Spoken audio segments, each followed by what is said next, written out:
Fiji, and I'm about to whip up something for the locals. Voila! Bula vinaka! Piss off! This is something scrumptiously simple you might want to whip up at home. You can do this with anything you might have lying around your kitchen.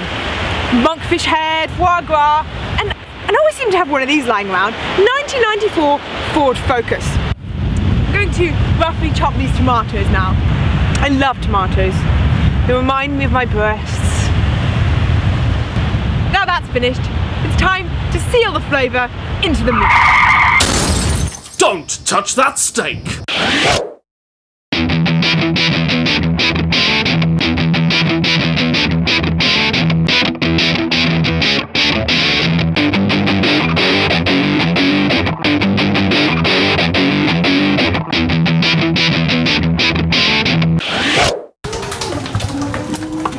Hello and welcome to Kamikaze Cookery, 3 geeks cooking properly with science. This is not the Middle Ages. We're not sitting here in a dung heap around a freshly slaughtered turnip. But if I'm cooking, for some reason, I'm going to listen to Jamie Oliver telling me how to cook things in essentially the same way that people were cooking in the French court in the 14th century.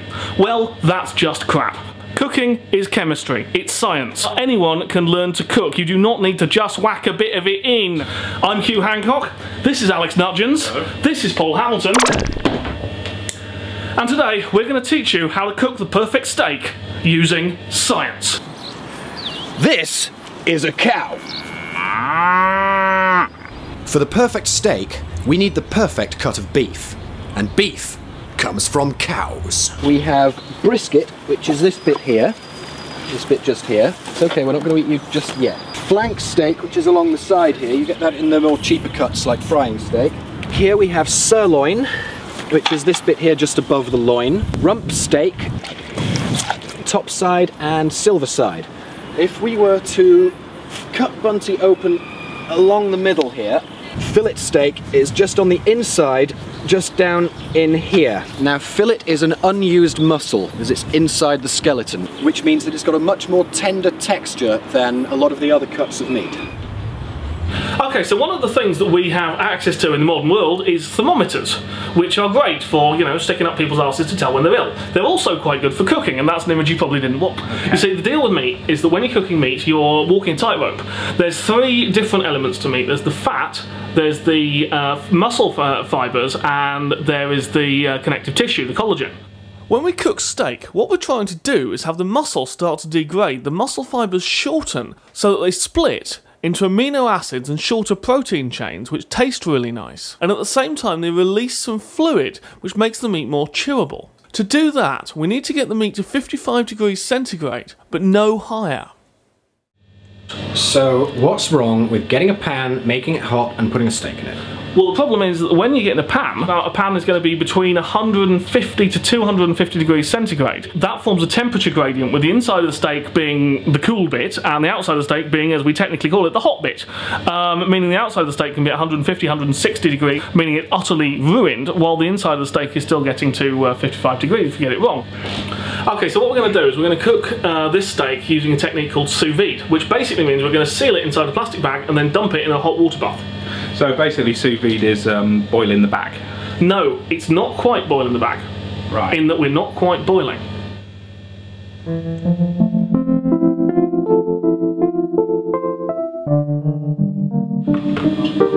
Getting a bath of water to 55 degrees Celsius is a bit of a pain in the arse. Once you get into the region of the temperature you're looking for, only ever use the minimum heat. It does actually make the temperature rise quite quickly.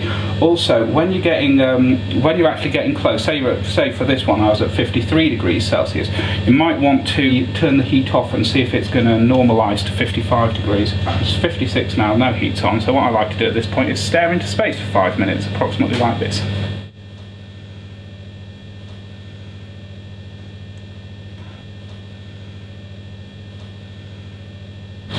Ah, excellent. How's the wine drinking going, Hugh? Yeah, it's great. How's the water bath going?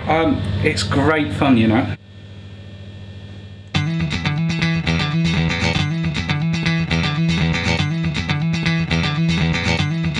Right, well the water bath is at 55 degrees Celsius. All we need now is the steak. One of these. Marvellous. Sous vide literally means under vacuum. We didn't have a vacuum sealer to hand, but luckily Alex and Paul had come up with a creative solution. Right, okay. Vacuum cleaner in place. So I'm ready. Okay. Oh, miss. It's actually working! Bloody hell. Right, ready? 1, 2, 3. Go, man. Lift.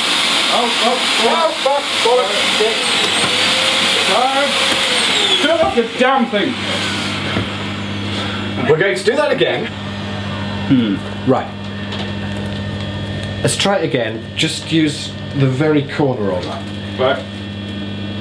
Ready? Alex, I'm sure this isn't the last time I'm going to ask you this, but could you suck slightly less? And off the ring. Alright. This time I'm going to fold it like that. Alright, good. Right, ready? 1, 2, 3. Yes!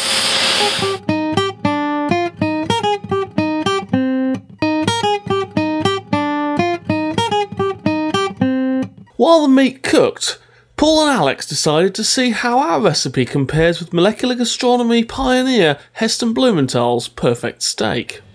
Right. Okay, here's his perfect steak here. Looks rather nice, huh? Looks nice. This is what you serve with it. I've got no clue what that is. It appears to be a cheese towel. Use a digital probe, which we've done. We've got a digital probe. How's the digital probe doing? What's it saying? 64. What? Isn't it meant to be 55? Yes. Oh, bollocks.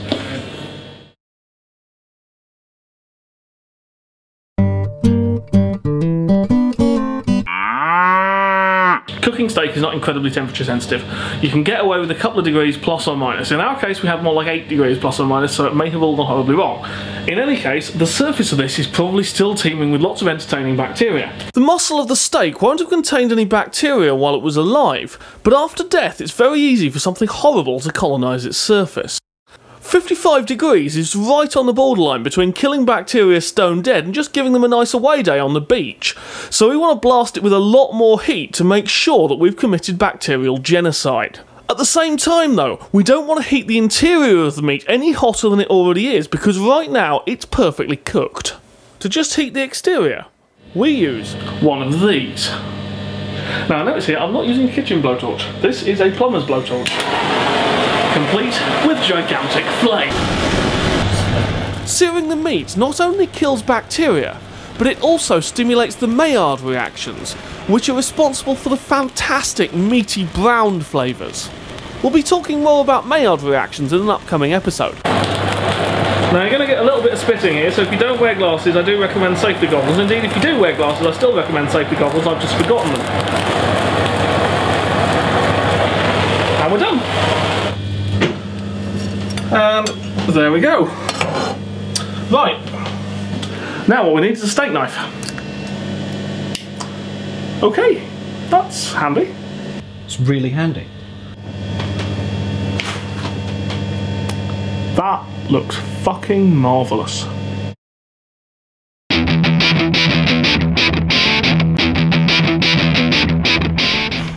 Jamie Oliver is Britain's most popular Cockney chef, which is funny, because he's about as Cockney as Boris Johnson late one evening, wearing a mink stole, stockings, suspenders and a pearl necklace.